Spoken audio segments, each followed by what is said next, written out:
হ্যাঁ শিবু, এদিকে শোন। শিবুর স্কুলে যাবার পথে ফটিকদা তাকে প্রায়ই এইভাবে ডাকে। ফটিকদা মানে পাগলা ফটিক। জয়নারায়ণ বাবুদের বাড়ি ছাড়িয়ে চৌমাথার কাছটায় যেখানে একটা পুরনো মরচে ধরা স্টিম রোলার আজ 10 বছর ধরে পড়ে আছে, তার ঠিক সামনেই ফটিকদার ছোট্ট টিনের চালওয়ালা বাড়ি। অষ্টপ্রহর দাওয়ায় বসে কি যে খুটুর খাটুর কাজ করে ফটিকদা, তা ওই জানে। শিবু শুধু জানে ফটিকদা খুব গরিব, আর লোকে বলে যে এককালে খুব বেশি পড়াশোনা করেই ফটিক পাগল হয়ে গেছে। শিবুর কিন্তু তার এক একটা কথা শুনে মনে হয় যে তার মতো বুদ্ধিমান লোক খুব কমই আছে। তবে এটা ঠিক যে ফটিকদার বেশিরভাগ কথাই আজগুবি আর পাগলাটে। আরে কাল চাঁদের পাশটা লক্ষ্য করেছিলি? বাঁ দিকটা কেমন একটা শিঙের মতো বেরিয়েছিল। কদিন ধরে কাকগুলো কেমন নাকি নাকি শুনে ডাকছে, শুনেছিস? সব হোলসেল সর্দি লেগেছে। শিবুর হাসিও পায়, আবার মাঝে মাঝে বিরক্তিও লাগে। যেসব কথার কোনো জবাব নেই, যার সত্যি করে কোনো মানে হয় না, সেসব কথা শুনে তো খালি সময় নষ্ট। তাই এক একদিন ফটিক ডাকলেও শিবু যায় না। আজ সময় নেই ফটিকদা, আরেকদিন আসবো বলে সে শটান চলে যায় স্কুলে। আজও সে ভেবেছিল যাবে না, কিন্তু ফটিকদা আজ যেন একটু বেশি চাপ দিল। তোকে যা বলতে চাই সেটা না শুনলে তোর ক্ষতি হবে। শিবু শুনেছে পাগলারা নাকি মাঝে মাঝে এমন সব সত্যি কথা বলে যা এমনি লোকেদের পক্ষে সম্ভবই না। তাই সে ক্ষতির কথা ভেবে ভয়ে ভয়ে ফটিকদার দিকে এগিয়ে গেল। একটা হুঁকোর মধ্যে ডাবের জল ভরতে ভরতে ফটিক বলল, জনার্দন বাবুকে লক্ষ্য করেছিস? জনার্দন বাবু শিবুদের নতুন অঙ্কের মাস্টার, দিন 10 হলো এসেছেন। শিবু বলল, রোজই তো দেখছি, আজও তো প্রথমেই অঙ্কের ক্লাস। ফটিক জিভ দিয়ে ছিক করে একটা বিরক্ত হওয়ার শব্দ করে বলল, দেখা লক্ষ্য করা এক জিনিস নয়, বুঝেছিস? বলতো তুই যে বেল্টটা পরেছিস তাতে কটা ফুটো, শার্টটায় কটা বোতাম, না দেখে বলতো। শিবু কোনোটারই ঠিকমতো জবাব দিতে পারল না। ফটিক বলল, ও দেখ, তো নিজের জিনিস নিজে পরে আছিস অথচ লক্ষ্যই করিসনি। এমন জনার্দন বাবুকেও লক্ষ্য করিসনি তুই। কি লক্ষ্য করব? কোন জিনিসটা? হুঁকোতে কলকে লাগিয়ে গুড়ুক গুড়ুক করে দুটো টান দিয়ে ফটিক বলল, এই ধর দাঁত। দাঁত? দাঁত। কি করে লক্ষ্য করব? উনি যে হাসেন না। কথাটা ঠিক, রাগী না হলেও ওরকম গম্ভীর মাস্টার শিবুদের স্কুলে আর নেই। ফটিক বলল, ঠিক আছে, এরপর যেদিন হাসবেন সেদিন ওই দাঁতগুলো খালি লক্ষ্য করিস, তারপর আমায় এসে বলে যাস কি দেখলি। আশ্চর্য ব্যাপার, ঠিক সেই দিনই অঙ্কের ক্লাসে জনার্দন বাবুর একটা হাসির কারণ ঘটে গেল। জ্যামিতি পড়াতে পড়াতে শঙ্করকে চতুর্ভুজ মানে জিজ্ঞেস করাতে শঙ্কর বলল, ঠাকুর স্যার, নারায়ণ স্যার। আর তাই শুনে জনার্দন বাবু খ্যাঁক খ্যাঁক করে রাগী হাসি হেসে উঠলেন। আর শিবুর চোখ তৎক্ষণাৎ চলে গেল তার দাঁতের দিকে। বিকেলে ফেরার পথে ফটিকদার বাড়ির সামনে পৌঁছে শিবু দেখলে সে হামানদিস্তায় কি যেন ছেঁচছে। শিবুকে দেখে ফটিক বলল, এই ওষুধটা যদি উতরে যায় তো দেখিস বহুরূপীর মতো রং চেঞ্জ করতে পারবো। শিবু বলল, ফটিকদা দেখেছি। কি দেখেছিস? দাঁত। ও, কিরকম দেখলি? এমনি সব ঠিক আছে, খালি পানের দাগ আর দুটো দাঁত একটু বড়। কোন দুটো? পাশের এইখানের। শিবু আঙুল দিয়ে দেখিয়ে দিল। ওখানে দাঁতকে কি বলে জানিস? কি? সদন্ত, কুকুরে দাঁত। ও, এত বড় কুকুরে দাঁত মানুষের পাটিতে দেখেছিস এর আগে? না বোধ হয়। কুকুরে দাঁত কাদের বড় হয় জানিস? কুকুরের? ইডিয়েট, শুধু কুকুরের কেন, সব মাংসাশী জন্তু জানোয়ারেরই সদন্ত বড় হয়। ওই দাঁত দিয়েই তো কাঁচা মাংস ছিঁড়ে হাড়গোড় চিবিয়ে খায় ওরা, বিশেষ করে হিংস্র জানোয়ারেরা। ও, আর কার বড় হয় সদন্ত? শিবু আকাশ পাতাল ভাবতে লাগলো। আর কার হবে আবার? মানুষ আর জন্তু জানোয়ার, এছাড়া দাঁতওয়ালা জিনিস আর আছেই বা কি? ফটিকদা তার হামানদিস্তায় একটা আখরোট আর এক চিমটে কালো জিরে ফেলে দিয়ে বলল, জানিস না তো, রাক্ষস। রাক্ষস? রাক্ষসের সঙ্গে জনার্দন বাবুর কি? আর আজকের দিনে রাক্ষসের কথা কেন? সে তো ছিল রূপকথার বইয়ের পাতার মধ্যে। রাক্ষস খোক্ষসের গল্প তো শিবু কত শুনেছে, পড়েছে। তাদের মূলোর মতো দাঁত, কুলোর মতো। শিবু চমকে উঠল। কুলোর মতো পিঠ। জনার্দন বাবুর পিঠটা তো ঠিক সিধে নয়, কেমন যেন কুঁজো কুঁজো কুলো কুলো ভাব। শিবু কাকে যেন বলতে শুনেছে যে জনার্দন বাবুর বাতের রোগ, তাই পিঠ টেনে চলতে পারেন না। মূলোর মতো দাঁত, কুলোর মতো পিঠ, আর আর যেন কি হয় রাক্ষসের, আর ভাঁটার মতো চোখ। জনার্দন বাবুর চোখ কি শিবু লক্ষ্য করেছে? না, করেনি। করা সম্ভব নয়, কারণ জনার্দন বাবু চশমা পরেন, আর সে চশমার কাঁচ ঘোলাটে। চোখের রং লাল কি বেগনি কি সবুজ তা বোঝার কোনো উপায় নেই। শিবু অঙ্কেতে খুব ভালো। লসাগু, গসাগু, সিঁড়ি ভাঙা, বুদ্ধির অঙ্ক কোনোটাতেই সে ঠেকে না। অন্তত কিছুদিন আগে অবধি সে ঠেকত না। প্যারীচরণবাবু যখন অঙ্কের মাস্টার ছিলেন তখন তো রোজ সে 10-এ 10 পেয়েছে। কিন্তু এই দুদিন থেকে শিবুর একটু গন্ডগোল হচ্ছে। কাল সে মনের জোরে অনেকটা সামলে নিয়েছিল নিজেকে।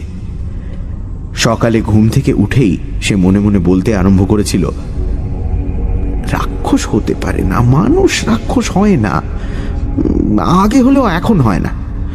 জনার্দনবাবু রাক্ষস নয়, জনার্দনবাবু মানুষ। ক্লাসে বসে বসেও সে মনে মনে এই কথাগুলো আওড়াচ্ছিল। এমন সময় একটা ব্যাপার হয়ে গেল। জনার্দনবাবু ব্ল্যাকবোর্ডে একটা অঙ্ক লিখেই কেমন জানি অন্যমনস্ক হয়ে তার চশমাটা খুলে সেটা চাদরের খুঁট দিয়ে মুছতে লাগলেন। আর ঠিক সেই সময় তার সঙ্গে শিবুর চোখাচোখি হয়ে গেল। শিবু যা দেখল তাতে তার হাত পা ঠান্ডা হয়ে গেল। জনার্দন বাবুর চোখের রং সাদা নয়, সেটা লাল, টকটকে লাল, পল্টুর পেন্সিলটার মতো লাল। এটা দেখার পর শিবুর পর পর 3টে অঙ্ক ভুল হয়ে গেল। এমনিতেই শিবু ছুটির পরে সোজা বাড়ি ফেরে না। সে প্রথমে যায় মিত্তিরদের বাগানে।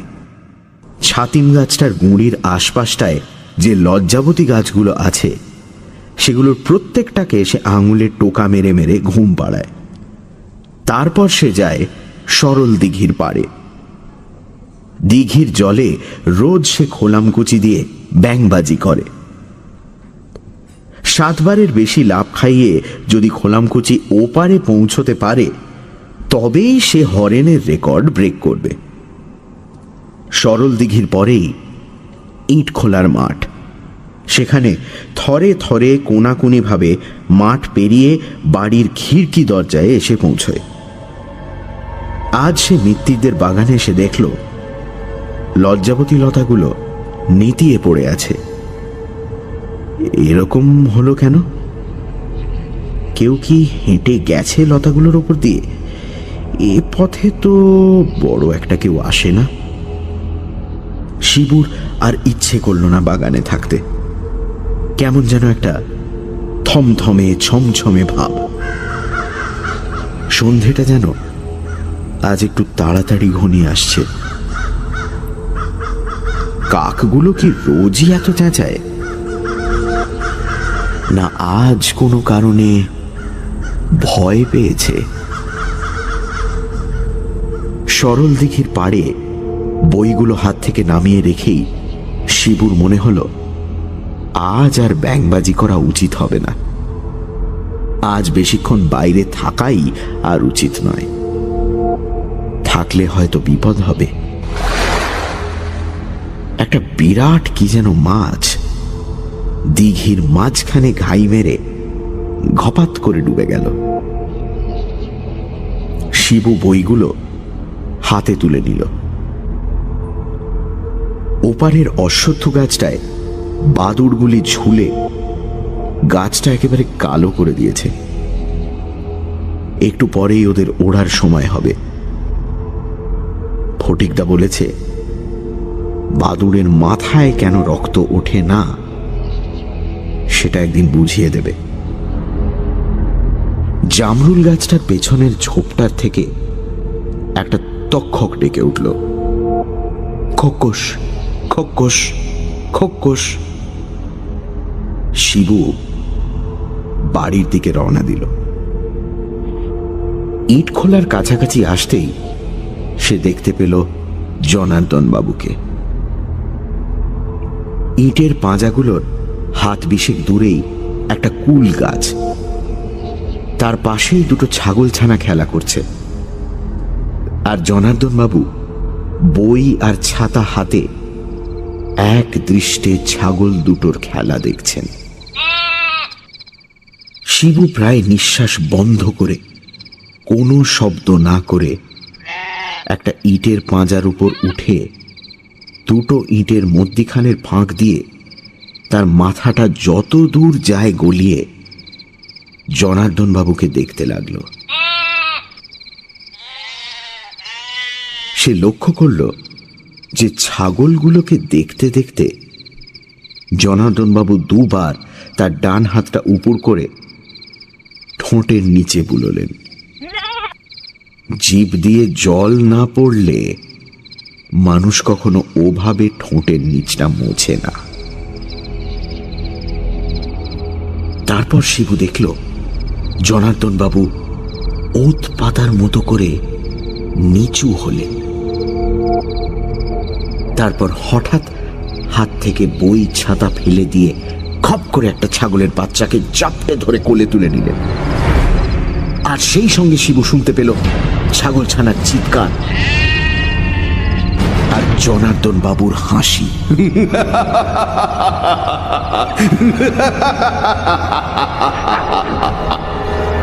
শিবু এক লাফে ইটের পাঁজা থেকে নেমে আর এক লাফে আর একটা পাঁজা টপকাতে গিয়ে হুঁচট খেয়ে চিৎপটা। কে ওখানে? কোনো মতে নিজেকে সামলে নিয়ে উঠতে গিয়ে শিবু দেখে জনার্দন বাবু হাত থেকে ছাগল নামিয়ে তার দিকে এগিয়ে আসছেন। কে? শিবরাম? চোট পেয়েছো নাকি? ওখানে কি করছিলে? শিবু কথা বলতে গিয়ে দেখল তার গলা শুকিয়ে গেছে। তার ইচ্ছে করছিল উল্টে জনার্দন বাবুকে জিজ্ঞেস করে, আপনি ওখানে কি করছিলেন? আপনার কোলে ছাগল কেন? আপনার জিভে জল কেন?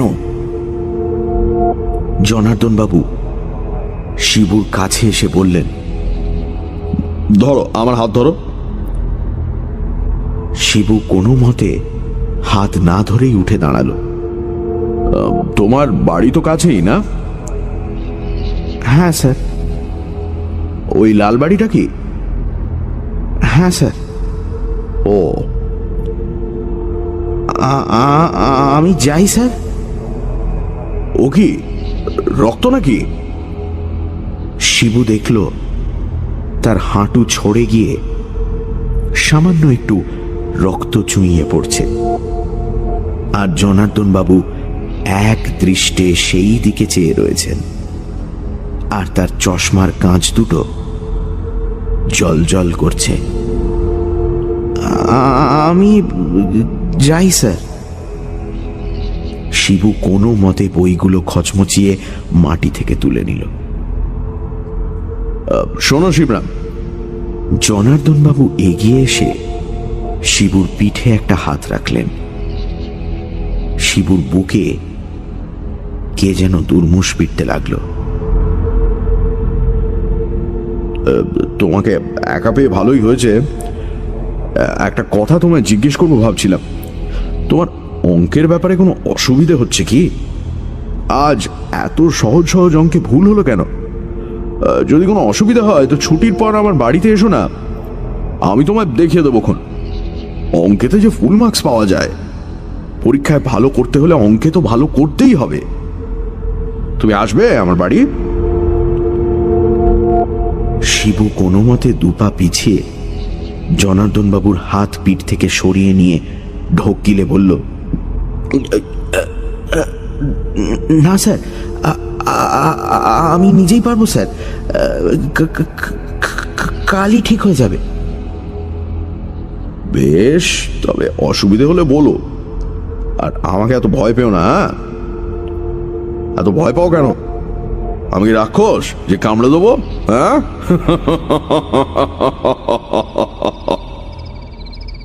ইটখোলা থেকে এক দৌড়ে বাড়ি ফিরে এসে শিবু দেখল সামনের ঘরে হীরেন জ্যাঠা এসেছেন। হীরেন জ্যাঠা কলকাতায় থাকেন, মাছ ধরার খুব শখ। বাবা আর হীরেন জ্যাঠা প্রায়ই রবিবার রবিবার মাছ ধরতে চলে যান সরল দিঘিতে। এবারও বোধহয় যাবেন, কেননা শিবু দেখল পিঁপড়ের ডিম দিয়ে মাছের চার বানানো রয়েছে। শিবু আরও দেখল যে হীরেন জ্যাঠা এবার বন্দুকও এনেছেন। সোনারপুরের ঝিলে নাকি চখা মারতে যাবেন বাবা আর হীরেন জ্যাঠা। বাবাও বন্দুক চালান, তবে হীরেন জ্যাঠার মতো অত ভালো টিপ নেই। রাত্রের খাওয়া দাওয়া করে শোয়ার ঘরে গিয়ে বিছানায় শুয়ে শিবু ভাবতে লাগল, জনার্দন বাবু যে রাক্ষস সেই বিষয়ে আর কোনো সন্দেহই নেই তার মনে। ভাগ্যিস ফটিকদা তাকে সাবধান করে দিয়েছিল, না হলে আজকে ইট খোলাতেই হয়তো। শিবু আর ভাবতে পারল না। বাইরে ফুটফুটে জ্যোৎস্না, ভোজুদের বাড়ি অবধি স্পষ্ট দেখা যাচ্ছে। সামনে শিবুর পরীক্ষা, তাই রাত্রে তাড়াতাড়ি ঘুমিয়ে ভোরে উঠে পড়তে হয় ওকে। বাতি না নিভলে ওর আবার ঘুম আসে না। অবশ্যই চাঁদনি রাত না হলে আজ সে বাতি জ্বালিয়ে রাখত, কারণ তা না হলে বোধহয় তার ভয়ে ঘুম আসত না। মা এখনো ঘরে আসেননি। বাবা আর হীরেন জ্যাঠা সবে খেতে বসেছেন। মা তাদের খাওয়াচ্ছেন। জানলার বাইরে জ্যোৎস্নার আলোয় চিকচিকে বেলগাছটার দিকে চেয়ে থাকতে থাকতে শিবুর ঘুম এসে গিয়েছিল। এমন সময় একটা জিনিস দেখে তার ঘুম ছুটে গিয়ে হাতের লোমগুলো খাড়া হয়ে উঠল। দূর থেকে একটা লোক তারই জানলার দিকে এগিয়ে আসছে। লোকটা একটু কুঁজো, আর তার চোখে চশমার কাঁচটা চাঁদের আলোয় চিকচিক করছে। জনার্দন বাবু। শিবুর গলা আবার শুকিয়ে এলো। জনার্দন বাবু পা টিপে টিপে বেলগাছটা পেরিয়ে ক্রমশ তার জানলার খুব কাছে এসে দাঁড়ালেন। শিবু তার পাশ বালিশটা শক্ত করে আঁকড়ে ধরল। কিছুক্ষণ এদিক ওদিক চেয়ে একটু ইতস্তত করে জনার্দন বাবু ডেকে উঠলেন, শিবরাম আছো? এ কি গলাটা এমন খোনা কেন জনার্দন বাবু? রাত্রিরে কি তার রাক্ষসে ভাবটা আরো বেড়ে যায়? আবার ডাক এলো। শিবরাম!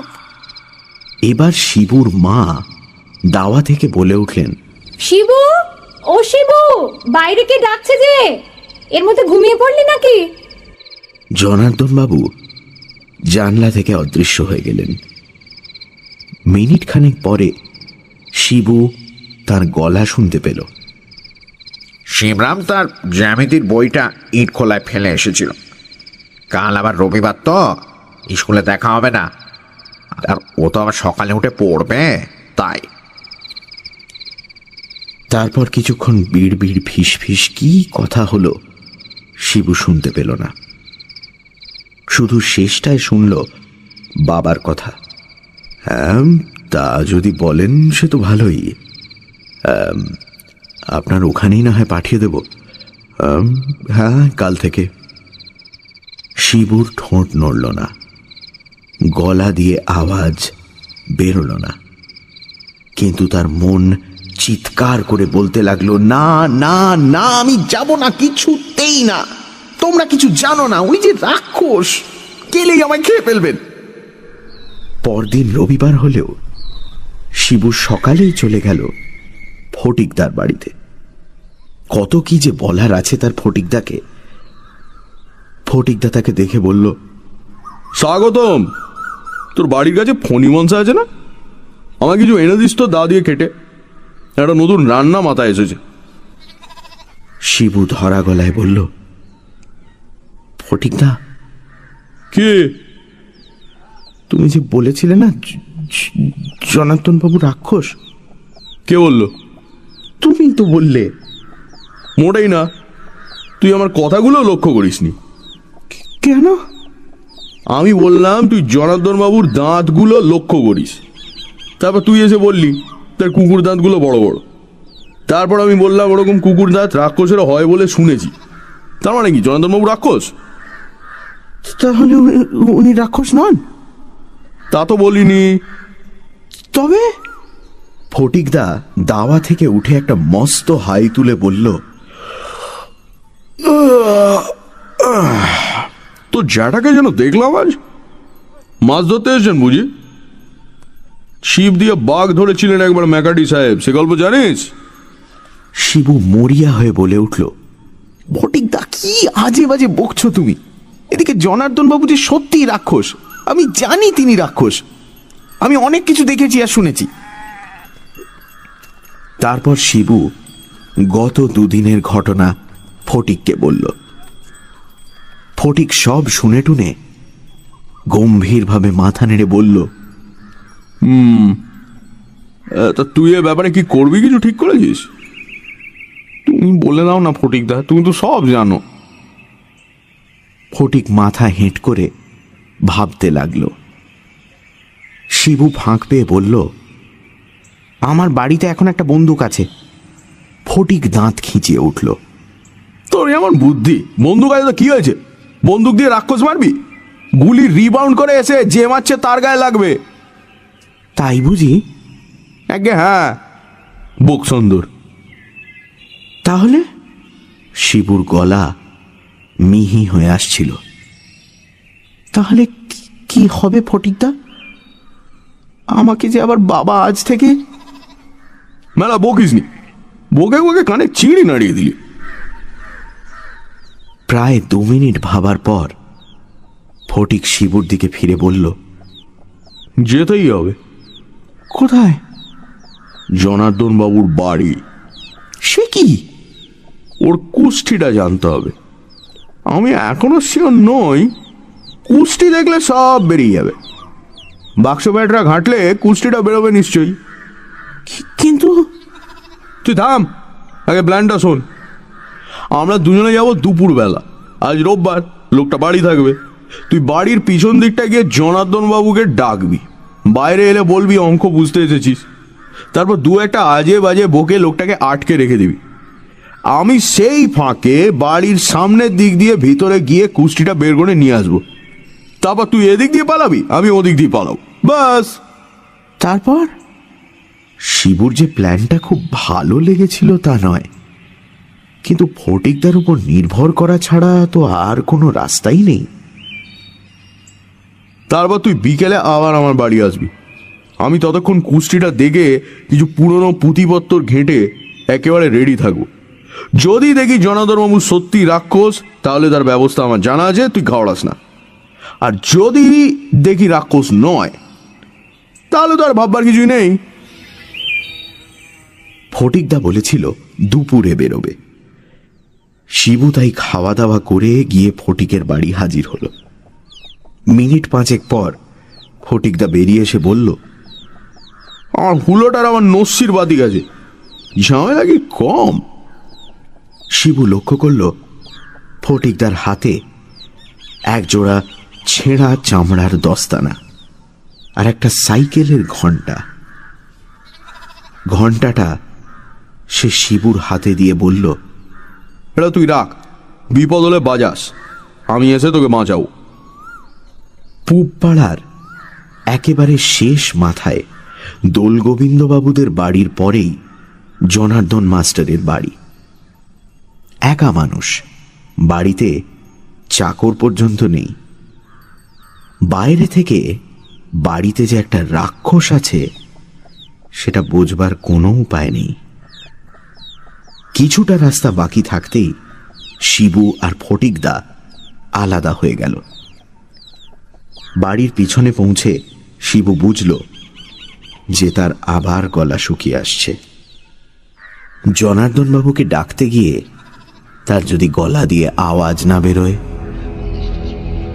বাড়ির পেছনে পাঁচিল, তার গায়ে একটা দরজা, আর দরজার কাছেই একটা পেয়ারা গাছ। গাছের আশপাশ আগাছার জঙ্গলে ভরা। শিবু পা টিপে টিপে এগিয়ে গেল। আর বেশি দেরি করলে কিন্তু ওদিকে ফটিকদার সব ভণ্ডুল হয়ে যাবে। আর একটু বেশি সাহস পাওয়ার জন্য শিবু পেয়ারা গাছটা একটা হাত দিয়ে ভর করে মাস্টার মশাই বলে ডাকতে যাবে, এমন সময় একটা খচমচ শব্দ পেয়ে সে চমকে নিচের দিকে চেয়ে দেখে একটা কালভৈরবী লতার ঝোপের ভেতর একটা গিরগিটি চলে গেল। আর গিরগিটিটা যেখান দিয়ে গেল তার ঠিক পাশেই সাদা সাদা কি যেন পড়ে রয়েছে। একটা বাঁশের কঞ্চি দিয়ে ঝোপটাকে ফাঁক করতেই শিবু দেখল, সর্বনাশ, এ যে হাড়, জন্তুর হাড়। কি জন্তু? বেড়াল না কুকুর না ছাগল? কি দেখছো ওখানে শিবরাম? শিবুর শিরদাঁড়ায় একটা বিদ্যুৎ খেলে গেল। সে পিছন ফিরে দেখল জনার্দনবাবু খিড়কি দরজা ফাঁক করে গলা বাড়িয়ে তার দিকে অদ্ভুতভাবে চেয়ে আছেন। কিছু হারিয়েছ নাকি? না স্যার, আমি। তুমি কি আমার কাছেই আসছিলে? তাহলে পিছনের দরজা দিয়ে কেন? এসো ভেতরে এসো। শিবু পিছতে গিয়ে দেখল তার একটা পা লতায় জড়িয়ে গেছে। আমার কাল থেকে একটু সর্দি জ্বর হয়েছে। রাত্রে আবার তোমার বাড়ি গেলাম তো, তুমি তখন ঘুমোচ্ছিলে। শিবুর এত তাড়াতাড়ি পালানো চলবে না, ওদিকে ফটিকদার যে কাজই শেষ হবে না। মাঝখান থেকে হয়তো সে ধরাই পড়ে যাবে। একবার মনে হলো ঘন্টাটা বাজাবে, তারপর মনে হলো এখনো তো সত্যি করে বিপদ কিছু হয়নি, ফটিকদা হয়তো রেগেই যাবে। তুমি নিচু হয়ে কি দেখছিলে বলো তো? শিবু চট করে কোনো উত্তর পেল না। জনার্দনবাবু এগিয়ে এসে বললেন, জায়গাটা বড় ময়লা, ওদিকে না যাওয়াই ভালো। মূলো কুকুরটা কোথায় মাংসের হাড় গোড় এনে ফেলে ওখানে। একবার ভাবি ধমক দেব, কিন্তু পারি না। আমার আবার জন্তু জানোয়ার ভীষণ ভালো লাগে কিনা। জনার্দন বাবু তার হাতের পিছন দিয়ে ঠোঁটের নিচটা মুছলেন। তুমি ভেতরে চলো শিবু, তোমার অঙ্কের ব্যাপারটা। আর দেরি নয়।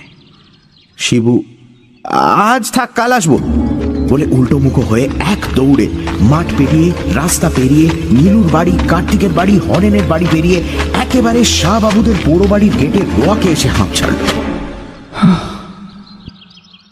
আজকের ব্যাপারটা সে কোনোদিন ভুলবে না। তার যে এত সাহস হতে পারে সে নিজেই ভাবতে পারেনি। বিকেল হতে না হতে শিবু ফটিকের বাড়ি হাজির হলো।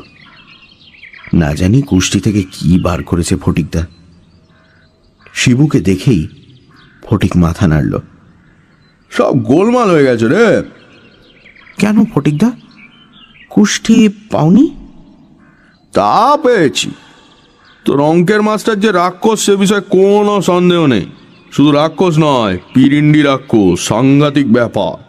এরা পুরোপুরি রাক্ষস ছিল 350 পুরুষ আগে, কিন্তু এত তেজ যে এক আধটা হাফ রাক্ষস এখনো বেরিয়ে পড়ে এদের মধ্যে। পুরো রাক্ষস তো এখন সভ্য দেশে কোথাওই নেই। এক আছে আফ্রিকার কোনো কোনো অঞ্চলে, আর ব্রাজিল, বর্নিও এইসব জায়গায়। তবে হাফ রাক্ষস এখনো কচ্ছিত কদাচিৎ সভ্য দেশে পাওয়া যায়। জনার্দন বাবু ওই ওদের মধ্যে একজন। তাহলে গোলমাল কেন? শিবুর গলাটা একটু কেঁপে গেল। ফটিকদা হাল ছেড়ে দিলে সে চোখে অন্ধকার দেখবে। তুমি যে সকালে বললে তোমার ব্যবস্থা জানা আছে। আমার জানা নেই এমন জিনিস নেই। তবে ফটিকদা একটু গম্ভীর হয়ে গেল। তারপর বলল, মাছের পেটে কি থাকে? এই রে, ফটিকদার আবার পাগলামি আরম্ভ হয়েছে। শিবু এবার কাঁদো কাঁদো হয়ে বলল, ফটিকদা, রাক্ষসের কথা হচ্ছিল, তুমি আবার মাছ আনলে কেন? কি থাকে? ফটিক গর্জন করে উঠল, পটকা। ফটিকদার গলা শুনে শিবুর রীতিমতো ভয় লাগতে আরম্ভ করেছিল। তোর মাথা এত কম বিদ্যে দিয়ে তো তুই বকের বকলসটাও লাগাতে পারবি না। শোন, 2.5 বছর বয়সে একটা শ্লোক শিখেছিলাম, এখনো মনে আছে। নর কি বানর কিংবা অন্য জানোয়ার, জেনে রাখো হৃৎপিণ্ডে রহে প্রাণ তার। রাক্ষসের প্রাণ যেন মৎস্যের উদরে, সেই হেতু রাক্ষস সহজে না মরে। তাই তো, শিবু তো কত রূপকথার গল্পে পড়েছে, মাছের পেটে থাকে রাক্ষসের প্রাণ। এটা তো তার মনে হওয়া উচিত ছিল। শ্লোকটা আওড়ে ফটিক বলল, দুপুরে যখন গেলি ওর বাড়ি, জনার্দন রাক্ষসকে কেমন দেখলি? বলল সর্দি জ্বর হয়েছে। হবেই তো। ফটিকদার চোখ জল জল করে উঠল। হবে না? প্রাণ নিয়ে টানাটানি যে, যেই কাতলাটা উঠেছে ছিপে অমনি জ্বর, তো হবেই। তারপর শিবুর দিকে এগিয়ে এসে তার শার্টের সামনেটা খপ করে হাতের মুঠোয় খামচে ধরে ফটিকদা বলল, এখনো সময় আছে। তো জ্যাঠা এই 0.5 ঘন্টা আগে সরল দিঘির ওই আধমনি কাতলাটা ধরে নিয়ে বাড়ি ফিরেছে। আমি দেখেই আন্দাজ করেছি ওটার পেটের মধ্যেই আছে জনার্দন রাক্ষসের প্রাণ। এখন জ্বরের কথাটা শুনে আরো শিওর মনে হচ্ছে। ওই মাছটাকে চিড়ে দেখতে হবে। কিন্তু সেটা কি করে হবে ফটিকদা? সহজে হবে না, তোরই উপর নির্ভর করছে। আর এটা না করতে পারলে যে তোর কি বিপদ হতে পারে সেটা ভাবতেও আমার ঘাম ছুটছে। ঘণ্টাখানেক পরে শিবু একটা দড়ির মাথায় সরল দিঘির আধমনি কাতলাটা বেঁধে সেটাকে হিঁচড়ে হিঁচড়ে হাঁপাতে হাঁপাতে ফটিকদার বাড়ির সামনে এসে হাজির হলো। ফটিক বলল, কেউ জানতে পারেনি তো? শিবু বলল, না, বাবা চান করছিলেন, জ্যাঠামশাই শ্রীনিবাসকে দিয়ে দলাই মলাই করাচ্ছিলেন, আর মা সন্ধে দিচ্ছিলেন। নারকলের দড়ি খুঁজতে দেরি হলো, আর উফ, যা ভারী। কোচ পরোয়ানে মাসল হবে। ফটিক মাছ নিয়ে ভিতরে চলে গেল। শিবু ভাবল, কি আশ্চর্য বুদ্ধি আর জ্ঞান ফটিকদার। ওর জন্যই বোধহয় শিবু এ যাত্রা রক্ষা পাবে। হে ভগবান, জনার্দন রাক্ষসের প্রাণটা যেন থাকে মাছটার পেটে। মিনিট 10 পরে ফটিক বেরিয়ে এসে শিবুর দিকে হাত বাড়িয়ে বলল, নে, এটা হাতছাড়া করবি না কখনো। রাত্রে বালিশের নিচে নিয়ে শুবি। স্কুলে যাওয়ার সময় প্যান্টের বাঁ পকেটে নিয়ে নিবি। এটা হাতে থাকলে রাক্ষস কেঁচো, আর হামানদিস্তায় গুঁড়িয়ে ফেললে রাক্ষস ডেড। আমার মতে গুঁড়োবার দরকার নেই, হাতে রাখলেই যথেষ্ট। কারণ অনেক সময় দেখা গেছে পিরিন্ডি রাক্ষস 54 বছর বয়সের পর থেকে পুরো মানুষ হয়ে গেছে। তোর জনার্দন মাস্টারের বয়স এখন 53 বছর 11 মাস 26 দিন। শিবু এবার সাহস করে তার হাতের তেলোর দিকে চেয়ে দেখল। একটা ভিজে ভিজে মিছরির দানার মতো পাথর নতুন ওঠা চাঁদের আলোয় চকচক করছে। পাথরটাকে পকেটে নিয়ে শিবু বাড়ির দিকে ঘুরল। পেছন থেকে ফটিকদা বলল, হাতে আসতে গন্ধ রয়েছে তোর, ভালো করে ধুয়ে নিস। আর বোকা চেয়ে থাকিস, নইলে ধরা পড়ে যাবি। পরদিন অঙ্কের ক্লাসে জনার্দন বাবু ঠিক ঢোকবার আগে একটা হাঁচি দিলেন, আর তারপরেই চৌকাঠে ঠোক্কর খেয়ে তার জুতোর শুকতলা হাঁ হয়ে গেল। শিবুর বাঁ হাত তখন তার প্যান্টের বাঁ পকেটের ভেতর। ক্লাসের শেষে শিবু অনেক দিন পরে অঙ্কে 10-এ 10 পেল।